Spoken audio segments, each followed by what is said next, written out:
আসসালামু আলাইকুম। আশার মিনি কিচেনে সকল বন্ধুদের স্বাগত জানিয়ে শুরু করছি। আজকে আমি নিয়ে এসেছি আলু, বেগুন, টমেটো, মটরশুঁটি, ডিম দিয়ে একটা নতুন রেসিপি। তার জন্য দেখুন এখানে আমি একটা মাঝারি সাইজের বেগুন কেটে নিয়েছি। আর বেগুনটা দেখুন আমি এরকম মোটা মোটা করে কেটে নিয়েছি। আর নিয়েছি আমি একটা বড় সাইজের আলুটাও দেখুন আমি এরকম লম্বা ফালি করে কেটে নিয়েছি। যেরকম আমরা মাছের জন্য আলু কাটি সেইভাবে আমি আলুটা কেটে নিয়েছি। আর নিয়েছি একটা বড় সাইজের টমেটো কুচি করে কেটে নিয়েছি। আর নিয়েছি কিছু মটরশুঁটি, একটা মাঝারি সাইজের পেঁয়াজ কুচি। তো চলুন এখন রান্নার দিকে যাওয়া যাক। রান্নার জন্য আমি গ্যাস অন করে একটা কড়াই বসিয়ে দিয়েছি আর দিয়ে দিচ্ছি পরিমাণ মতো সর্ষের তেল।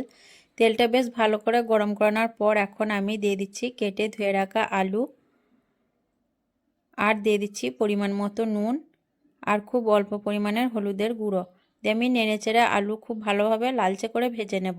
আর যারা নতুন বন্ধু আমার ভিডিওটি দেখছেন, রেসিপি ভালো লেগে থাকলে অবশ্যই আমার চ্যানেলটি সাবস্ক্রাইব করে আমার পাশে থাকবেন। আর এখানে আলুর সাইজটা কিন্তু খুব বড় ছিল, তার জন্য আমি একটাই আলু ব্যবহার করেছি। আপনারা চাইলে আলু আর বেগুনের পরিমাণটা বাড়িয়ে কমিয়ে নিতে পারেন। আলুগুলো দেখুন আমি বেশ কিছুক্ষণ ধরে ভেজে নিয়েছি লালচে রং ধরিয়ে। এখন আমি আলুগুলো তুলে নিচ্ছি।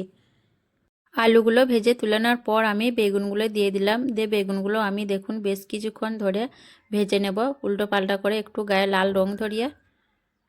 বেগুনগুলোও দেখুন আমি বেশ কিছুক্ষণ ধরে ভেজে নিয়েছি। আর বেগুনগুলো দেখুন আমি এরকম একটু লালচে করে ভেজে নিয়েছি। আর এখন আমি বেগুনগুলো একে একে তুলে নেব।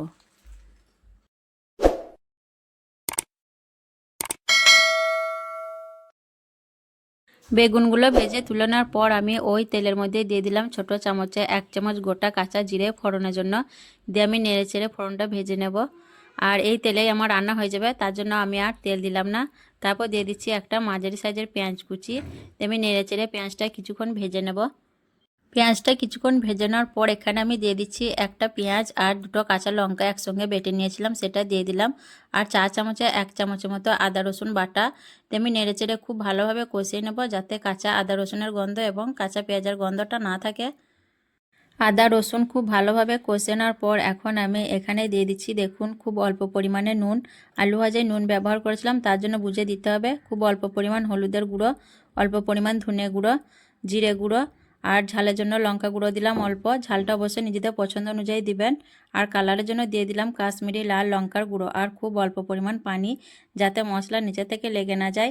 আমি দেখুন মশলা খুব ভালোভাবে নাড়াচাড়া করে কষিয়ে নেব। আর মশলা যত ভালোভাবে কষাবেন তরকারির টেস্টটা কিন্তু ততই ভালো আসবে। মশলা খুব ভালো করে কষে নেওয়ার পর দেখুন এখানে আমি অল্প পানি দিয়ে দিচ্ছি, যাতে নিচে থেকে লেগে না যায়। আর দিয়ে দিচ্ছি কেটে ধুয়ে রাখা টমেটো আর মটরশুঁটি। আর দিয়ে দিচ্ছি ভেজে রাখা আলুগুলো। দিয়ে আমি নেড়েচেড়ে খুব ভালোভাবে 2 থেকে 3 মিনিটের মতো আলু, টমেটো আর মটরশুঁটি মশলার সঙ্গে কষিয়ে নেব। 2-3 মিনিটের মতো আমি আলু, বেগুন আর মটরশুঁটি কষিয়ে নিয়েছি। এখন আমি অল্প পানি দিয়ে দিচ্ছি। দিয়ে নাড়াচাড়া করে ভালোভাবে সব কিছু মিশিয়ে নেব।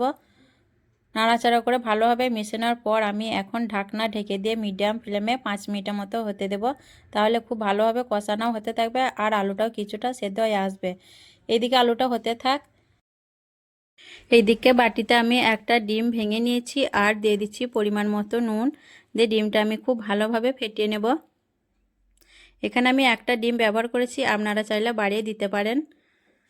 ডিমটা খুব ভালোভাবে দেখুন আমি ফেটিয়ে নিয়েছি। ডিমটা ফেটে নেওয়ার পর আমি এইদিকে দেখুন একটা ফ্রাই প্যানে তেল দিয়ে গরম করে নিয়েছি। দিয়ে আমি ডিমটা গরম তেলের মধ্যে দিয়ে দিচ্ছি। ডিমটা দেওয়ার পর আমি দেখুন ফ্রাই প্যানের মধ্যে ডিমটা একটু চাড়িয়ে নিচ্ছি। ডিমটা নিচের দিকটা কিছুক্ষণ হওয়ার পর দেখুন আমি ডিমটা পাল্টে নিচ্ছি। আর ডিমটা পাল্টে নেওয়ার পর আমি প্যাচেলারের সাহায্যে ডিমটা আমি পিস করে কেটে নেব। আর ডিমটা দেখুন আমি এইভাবে পিস করে কেটে নিচ্ছি। আপনারা নিজেদের পছন্দ অনুযায়ী সাইজ করে কেটে নেবেন। আমি আমার পছন্দ অনুযায়ী কেটে নিচ্ছি। ডিমটা কাটা হয়ে গেলে আমি ফ্রাই প্যানটা চুলা থেকে নামিয়ে নেব। এইদিকে দেখুন আলু, টমেটো আর মটরশুঁটিও খুব ভালোভাবে কষানো হয়ে এসছে। এখন আমি একটু নাড়াচাড়া করে নিচ্ছি। একটু নাড়াচাড়া করে মিশে নেওয়ার পর এখন আমি এখানে দিয়ে দেবো ভেজে রাখা বেগুনগুলো।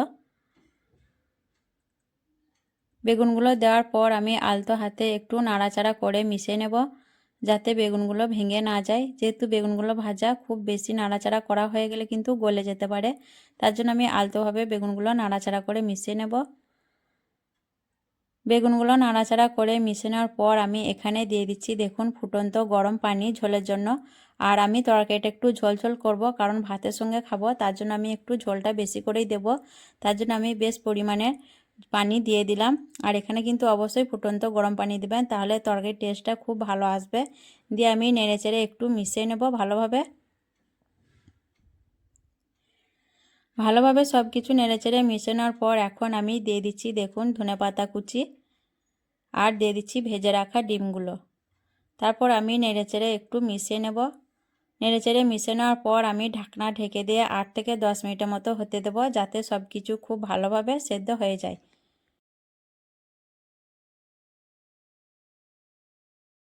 10 মিনিটের মতো রান্না করার পর আমি ফিরে এলাম, দিয়ে ঢাকনা খুলে নিলাম। আর তরকারিটা থেকে দেখুন তেলটাও ছেড়ে দিয়েছে। এখন আমি একটু নাড়াচাড়া করে দেখে নেব আলু বেগুন সেদ্ধ হয়েছে কিনা।